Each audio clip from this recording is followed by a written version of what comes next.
s'inquiéter des nouveaux variants de la COVID-19. La colchicine est-elle utile comme traitement? Au retour, on répond à plusieurs de vos questions avec le professeur Patrick Filion du Cégep de l'Outaouais.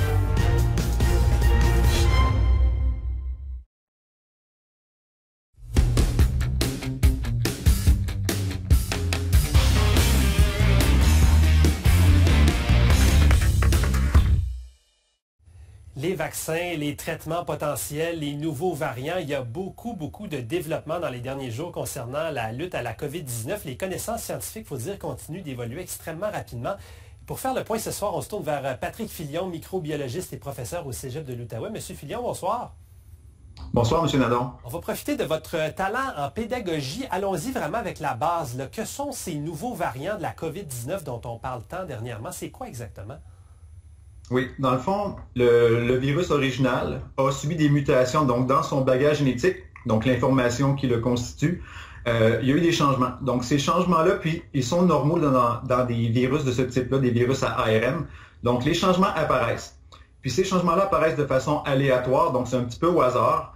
Dès qu'une personne est infectée, le virus se multiplie et on peut avoir des variants. Donc les variants peuvent être inoffensifs, mais dans certains cas, malheureusement, ils peuvent développer des petites caractéristiques qui vont les rendre plus pathogènes, plus dangereux un petit peu pour leur hôte, donc pour l'être humain dans ce cas-ci. Donc, ce sont des virus, dans le fond, qui ont subi des mutations. Et là, on voit de ces variants-là qui sont apparus au Royaume-Uni, en Afrique du Sud, au Brésil, puis il y en a un nouveau maintenant en Californie aussi. Et on dit qu'ils sont plus transmissibles, donc c'est plus facile de propager la maladie avec cette souche-là. Est-ce qu'ils sont plus dangereux?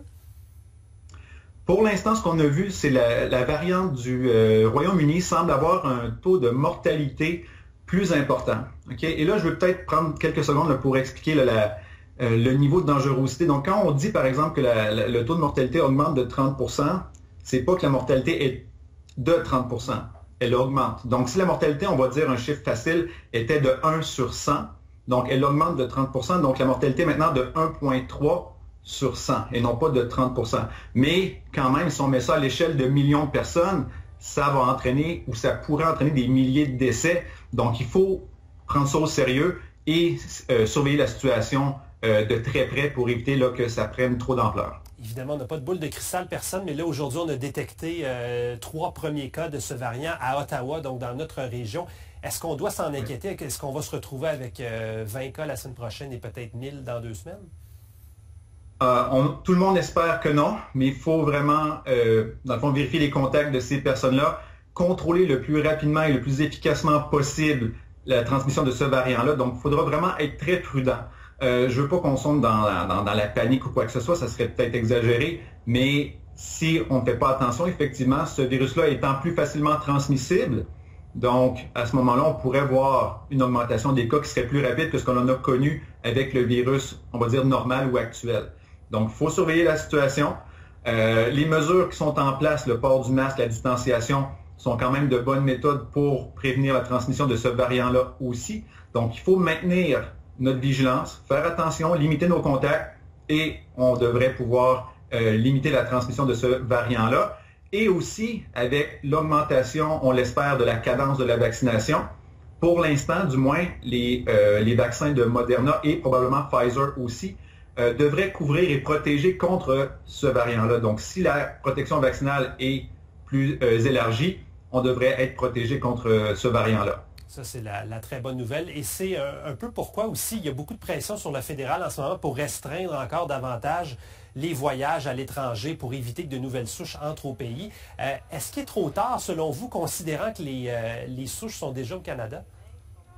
Bien, il y a au moins un des variants qui est présentement ici. Donc, de ce côté-là, on pourrait dire qu'il est trop tard. Mais si on continue à voyager pour des raisons, on va dire, non essentielles, ça pourrait faire en sorte que d'autres variants vont être introduits ici.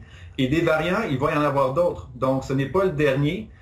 Donc, on pourrait, en multipliant les voyages, multiplier effectivement les chances que d'autres variants arrivent ici. Et là, il faut faire attention aussi. Nous aussi, on pourrait exporter des variants. Un jour, il pourrait y avoir, puis on ne le souhaite pas, mais un variant canadien qui se propage à travers le monde. Donc, nous aussi, quand on se déplace à l'extérieur, on pourrait amener un variant, on va dire, canadien. Donc, ces mutations-là peuvent se produire partout dans le monde. Le coronavirus est présent partout. Donc, que nous, on se déplace ou que quelqu'un vienne ici, les variants vont se déplacer avec ces gens-là. Donc, il faut faire attention, il faut limiter le plus possible nos déplacements non essentiels. Là, j'en appelle à la sagesse des gens. Puis l'éventuelle peut-être semaine de relâche là, qui arrivera, là, c'est pas la bonne année pour faire des voyages, aller dans le sud avec les enfants. Là. Profitons de l'hiver québécois, puis essayons de limiter le plus possible les déplacements. Oui, et peut-être l'année prochaine, en 2022, on pourra dire qu'on retourne au soleil. Un mot, M. Filion, sur la percée majeure aussi qu'on nous a annoncé, une étude canadienne-québécoise d'un potentiel traitement contre la COVID, la colchicine, qui est un anti-inflammatoire. Ouais. C'est encourageant, ça, selon vous? C'est très encourageant, puis surtout pour les gens qui sont à l'hôpital, donc les personnes en soins intensifs et tout, la colchicine va être très efficace contre la réponse immunitaire exagérée que certaines personnes ont contre le virus. Donc la colchicine n'agit pas directement sur le virus, elle va agir en limitant les effets néfastes que notre propre système immunitaire produit face à ce virus-là. Donc, pour les personnes qui ont des complications ou des symptômes très graves, la colchicine va avoir un effet. Puis ce qui est intéressant, c'est que c'est un médicament qui est disponible en grande quantité. On le connaissait déjà, ça n'a pas été inventé pour la COVID. C'est un médicament qu'on utilisait contre la goutte, contre des problèmes cardio-circulatoires aussi. Donc, ça, c'est une bonne nouvelle qu'on ait un médicament facilement accessible qui va nous aider à guérir les gens qui ont les symptômes les plus importants. Et là, pour les gens qui nous regardent, pour être clair, là, si on n'a pas de symptômes, si on n'est pas malade, on ne demande pas à notre médecin de nous prescrire ça tout de suite, là, ça ne sert à rien. Non, allez pas déranger votre médecin de famille ou votre pharmacien pour avoir de la colchicine à la maison.